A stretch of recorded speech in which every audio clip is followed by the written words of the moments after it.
اعضاء الجماهير ضد العبوديه، ضد العنصريه، ضد الفساد ونظام.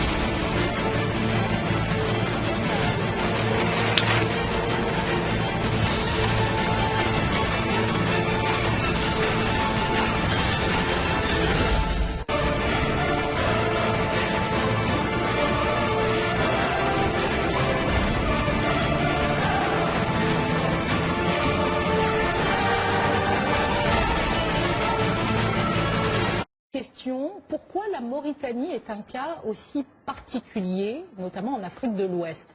Donc votre mouvement, c'est celui de IRA-Mauritanie. Vous me disiez qu'il existe au Mali, au Tchad, au Niger, mais il y a une différence, semble-t-il. Laquelle? Non, ce n'est pas notre mouvement tel qu'il existe au Niger. C'est d'autres mouvements maliens, nigériens, tchadiens, soudanais qui luttent contre l'esclavage dans ces pays. J'ai dit qu'il y a une similitude avec la Mauritanie dans le sens que dans tous les pays où il y a une rencontre, un frottement entre les populations arabes ou berbères, touaregs, d'une part, et d'autre part entre les populations noires, subsahariennes, il existe cette forme d'assujettissement et d'esclavage. Mais en Mauritanie, le phénomène est beaucoup plus emblématique parce que contrairement à ces pays que nous venons de citer, l'ethnie des esclaves ou les populations esclaves sont majoritaires en Mauritanie et la minorité qui continue à fonder son mode de vie sur l'esclavage détient le pouvoir.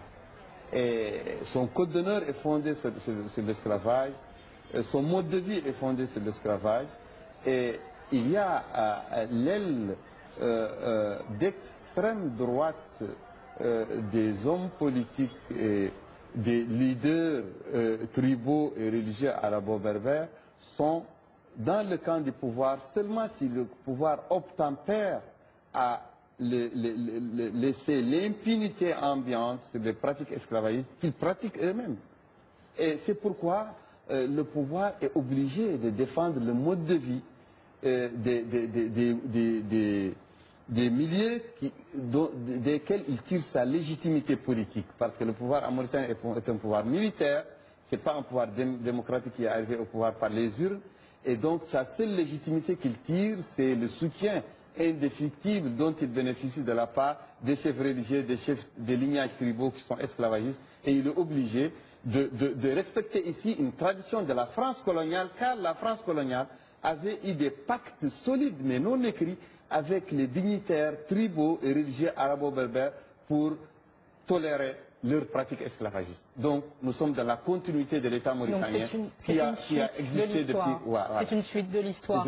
Alors justement, on va essayer d'aller un petit peu plus loin et notamment on va revenir à l'actualité avec ces 14 arrestations d'activistes à Nouakchott.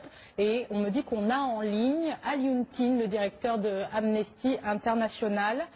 On devrait l'avoir par Skype d'ici peu.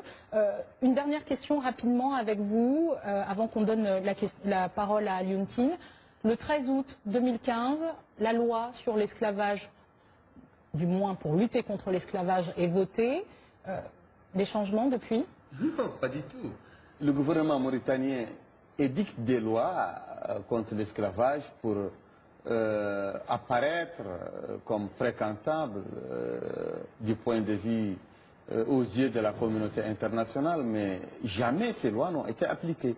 Les lois sont de plus en plus dures contre les esclavagistes sur le papier, mais ceux qui partent en prison, ce sont ceux qui combattent l'esclavage, pas ceux qui pratiquent l'esclavage. C'est une tradition en Mauritanie et le pouvoir en Mauritanie devient très dangereux quand on lui parle d'application des lois sur l'esclavage. C'est pourquoi nous partons en prison.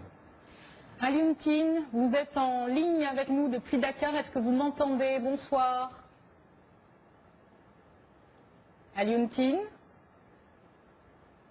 Visiblement, on a encore quelques difficultés avec Dakar. Alioune Tine, est-ce que vous m'entendez? Je vous entends très bien. Bonsoir Alioune Tine, merci de nous rejoindre dans cette discussion. Bonsoir. Je vais avoir une question rapide pour vous, puisque l'émission avance assez vite. Est-ce que vous avez des nouvelles? Est-ce qu'Amnesty International aujourd'hui a des nouvelles de ces 14 activistes, notamment de Hira-Mauritanie, qui ont été arrêtés? Est-ce qu'on en sait plus? On n'en sait pas beaucoup parce que les gens ont été détenus en secret.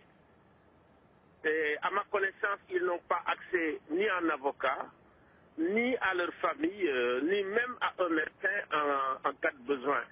Ce qui fait qu'on est extrêmement préoccupé par cette situation à Amnesty International. Est-ce que vous avez eu des échanges avec les autorités mauritaniennes jusqu'à présent sur cette affaire? Mais écoutez, sur cette affaire, nous n'avons eu d'échange avec les Mauritaniens. Mais il n'y a pas si longtemps, on a rencontré le président de la République lui-même avec le secrétaire général d'Amnesty International, M. Salil. Et le président de la République nous a quand même tenu un discours pour dire qu'ils allaient respecter les recommandations d'Amnesty International. Surtout concernant la libération justement des détenus, concernant également le fait de reconnaître l'association Hira, l'association des quand même activistes anti-esclavagistes, parce qu'ils sont soumis à un harcèlement pratiquement permanent, judiciaire. Il n'y a pas si longtemps qu'on a libéré Dupont et son adjoint. Et aujourd'hui, sous prétexte effectivement qu'il y a eu des problèmes dans le quartier de Tsar, on est allé prendre et décapiter carrément toute l'organisation. Nous sommes très profondément préoccupés parce que c'est une violation du droit à l'association. Et c'est une violation également de la liberté d'expression. Effectivement, on va continuer de suivre ce dossier. C'est déjà la fin de cette première partie. On se retrouve tout de suite pour la suite de Washington Forum.